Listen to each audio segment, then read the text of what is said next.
Hey guys, I'm Ethan. And I'm Sean. And this is another episode of the Vitamin E Show. Today we're going to go over some quick nutritional tips if you're just getting started with that workout program and you're kind of looking for what to do with that nutrition side. Easy tips to follow, help you get started right out the gate.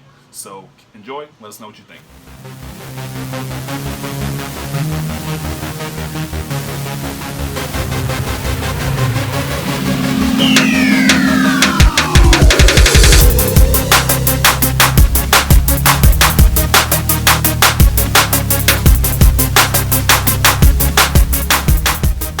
Going to go over four main points for nutrition when you're just getting started: breakfast and meal timing, separating some macros when you do consume your meals, and water intake. And around those four topics, we'll kind of lay out some guidelines you can follow. It doesn't have to be that crazy specific right in the beginning. Don't try to jump into immediately calculating all your macros and everything. I mean, if you want to, you can. I'm not saying don't do it, but for a lot of people, it's overwhelming. And also, maybe you don't necessarily know where to get started. So number one, just track your stuff. If you're going to follow the guidelines I'm going to give you, just track it so you know at least what you're doing, and then with the results you get, you'll know what changes you need to make. And also, when you do make some changes, you'll be able to tell how that affected your body versus just randomly guessing. So it doesn't have to be, you don't have to use MyFitnessPal, you don't have to do something like that if you don't want to. That's what I use. I think it's easy, but just simple as a notebook, a log of some sort of track your meals and your workouts.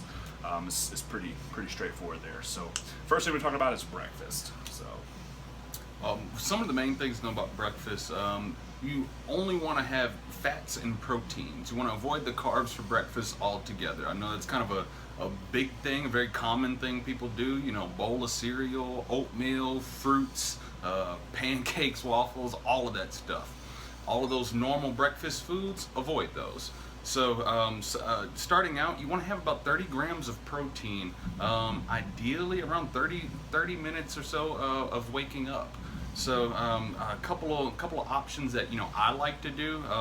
One, to make it convenient, I make like a little egg casserole type thing. So some scrambled eggs. Get your already prepared. Yeah, already prepared. Get your veggies in there. You can take some lean ground beef. Mix that in there. Those would be some good options to hit those protein marks. And like I said, have it already prepared Tupperware. I know that's one of the biggest things why I do so terribly myself sometimes with breakfast is not wanting to get up and actually take the time to prepare it properly. So yeah. Everyone says they don't have time. I mean, the truth is most people don't have time if you just go off your normal schedule in the morning. Mm-hmm. Most people are naturally you're going to sleep until you have to get up and get ready and walk out the door, mm-hmm. and you don't really want to wake up at extra time. So if that's you and you don't want to wake up, you don't want to make that time in the morning to spend extra 15 minutes of cooking, then just make sure you have your stuff prepared. Myself, I like that time in the moment. I like the little extra. I'm a morning person. I get up a little early to cook. So something I always eat 2 eggs with I use actually canned chicken. So canned chicken and water. It's just chicken breast. Throw that in my eggs. It's a quick, easy 30 grams right there. I usually have a protein shake with it too, but I'm a very large human being. So just to hit that 30 gram though mark, 2 eggs with a can of the small can of canned chicken breast mixed in with your eggs, you'll hit that 30 gram mark and you get some good fats and lots of vitamins and minerals in there from the egg as well. So it's a really solid breakfast. Is what I do almost every morning. You could also do, like he said, you do a red meat, like a steak. About 6 ounces of any red meat is going to be around that 30 gram of protein mark. You could also throw in like a fourth a cup of mixed nuts. That'll give you about 6 extra grams of protein. So if the meat you chose wasn't 30 grams, that's going to knock you over, and lots of healthy fats there. If you're more conscious about your fat intake, or if you're maybe a smaller person and you have limited amount of room in your day for fats, that first option I said is going to be a better option. The chicken and eggs will be less fat and more protein, and a lower overall calorie breakfast. Another good option I like is a shake. So I do almond milk, plain Greek yogurt. So that's going to run like 1 cup of plain Greek yogurt. It's about 22 grams of protein and only 9 grams of carbs. So very, very low carb, high in protein. It's no fat. And then frozen strawberries, just unsweetened, natural frozen strawberries. And I do 2 scoops of my protein, so that's about 40 grams, 45 grams of protein, 9 grams of carbs, and it's a really great, quick and easy, delicious shake in the morning. So I do that sometimes with the eggs and chicken that I just mentioned earlier. So a lot of quick, convenient options. Just depends on what suits you, on what you want to do, whether you want to cook or whether you want to mix a shake or whether you want to have it like a prepared breakfast casserole ahead of time, or pre-grilled steak or anything like that ready to go. But all those solid options, just stay away from those carbs. The reason why is carbs spike your insulin, and you just don't want that insulin spike first thing in the morning. A lot of old bodybuilding writings, they hammer on that. You need those carbs in the morning. Your muscles are eating your cells. That is total bullshit. You do not need that in the morning. So just stay away from the carbs in the morning. You just change that one thing by itself, and you'll see results from that. The next quick, easy step is separating your macros. So don't eat fats and carbs together. We've talked about this in previous videos, but if you just make that one change, don't eat fats and carbs together. Every meal should have a solid source of protein, around 20 to 30 grams, and then pick a carb or pick a fat, and only have the fat and protein or the carbs and protein. It's really, the reason why is, again, carbs can spike your insulin. When your insulin's elevated and you consume fat, it's more likely to be stored as fat when you have carbs present in a meal.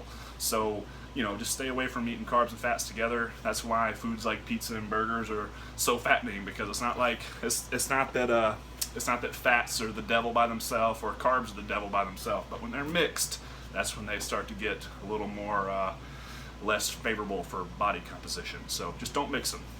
Protein and fats, or carbs and proteins. One of the two. Another thing is the timing of the meals. That's going to make a big difference on how your body responds to that. So optimally, you want to eat around every 2 to 4 hours. Not everyone has a schedule that allows them to do that, so you don't want to freak out if you can't get it within that window. There are some different things that you can do. So yeah, if you can't, like, let's say you eat breakfast, you have to be at work at 8 and you eat breakfast at 6:30, and you can't eat again until 12:30. But that's 6 hours. So ideally, you don't want to wait that whole time. If you absolutely have to, again, don't freak out. Just make sure you have that meal at 12:30. But a really easy solution is either keeping some protein bars. There's some really good tasting, very good quality protein bars out there. If you have any questions, you can email us about it. We carry some at the club. We can point you in the right direction with that. Another solid option would be like nuts. You could have a fourth a cup of like mixed nuts. Would be a great protein and fat option as just some calorie to keep the metabolism running between those two meals. Doesn't take very long to eat. You can buy those prepackaged, or you can just put them in a Ziploc bag. Those are about the two easiest options. You could also go with something like fruit. Would not be my favorite choice, just to have those straight carbs right in between there, but it would be another option if you had to. But nuts or a protein bar or a protein shake would be the better option for that. And then eating around your exercises. So good time, 2 hours prior to your exercise is a good time to go ahead and have a good meal in. One that gives you plenty of time for your food to digest before you get into it. I know some people are perfectly fine eating a little bit closer to it, but that's just for optimal results. Yeah. So that you're able to, like I said, digest everything, and then use all of that most efficiently throughout that exercise. Yeah, I mean, when you eat, blood flow is redirected to the digestive tract to help your body process it. So that's the reason why that 2 hour mark, you kind of be done with that process. So when you move into the workout, the blood flow in your body be more available to supply the muscles versus dealing with the digestion. So that's why that's there. But if you have like a lighter meal before your workout, if it was maybe some fruit or a light carb meal and a light protein meal before your workout, you can eat a little bit closer, and it's going to be processed a bit faster. So listen to your body, but generally speaking, about 2 hours would be optimal prior to workout, and then 30 to 60 minutes after. It depends on if you have a protein shake at the gym with you right post workout, then you can stretch that meal out a little bit further, maybe more like 60 to 90 minutes. Don't freak out about that anabolic window, and you got to have it within 30 minutes. That's been debunked a lot. Really, just if you had that protein shake after the workout, that's going to do most of the reason why a whey protein shake post workout is going to spike the insulin, which is going to kill your cortisol, which is the main argument as to why you need that food immediately after your workout. So as long as you can get that stress hormone down, you can either do a protein shake or a carb shake at the gym, and that's gonna lower your cortisol levels right after the workout. You can have that meal a little bit later. Go ahead.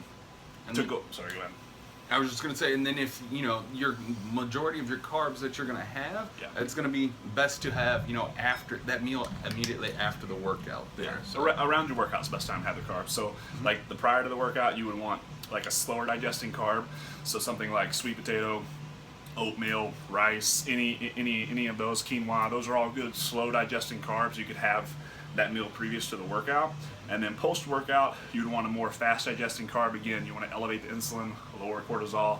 So some good options on fast digesting carb be like granola. Any type of like fruit sugar would do the trick. With fruit, you'd have to eat a considerable amount. Bananas would not be best, but any other fruit pretty much would be okay. But you'd have to eat a considerable amount of that fruit to get the amount of carbs you need. Around 30 grams is what you want. 20 to 30 grams, depending on your size. Post workout is gonna be that ideal kind of optimal mark for you to just spike the insulin and recover from the workout. So 30 grams there. And then one of the last things I know people tend to really blow off and don't think twice about is your water intake. Such a big deal. Big deal. We recommend you get about a gallon of water a day. But right off the back, I know that seems like it's such a huge amount. You want me to drink a gallon? But minimal, if you can get 80 ounces a day, that's only 4.5 water bottles.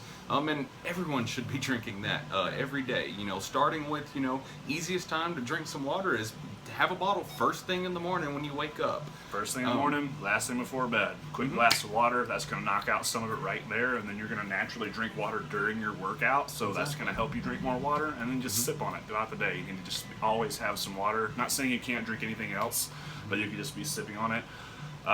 Coke, tea, coffee, none of that counts as water. That is actually the opposite. It dehydrates your body.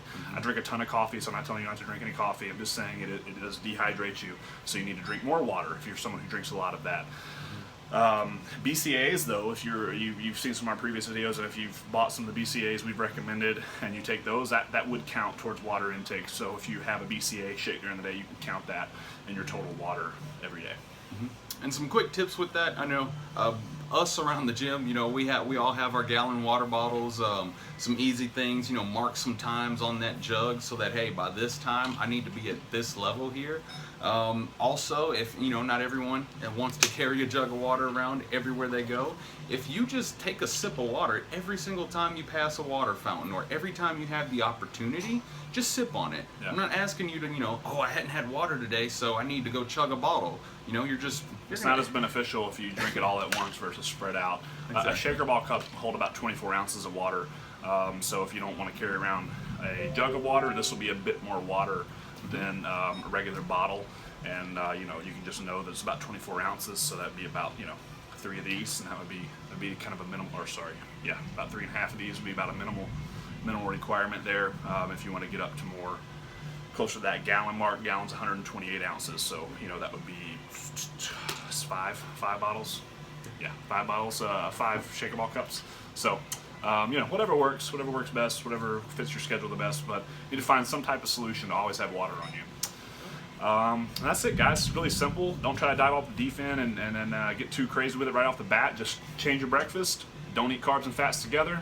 Meal timing, make sure you're eating around your workouts, and drink plenty of water. It's that simple. Start there, track it, watch your results, see what's happening, make minor changes, small changes at a time.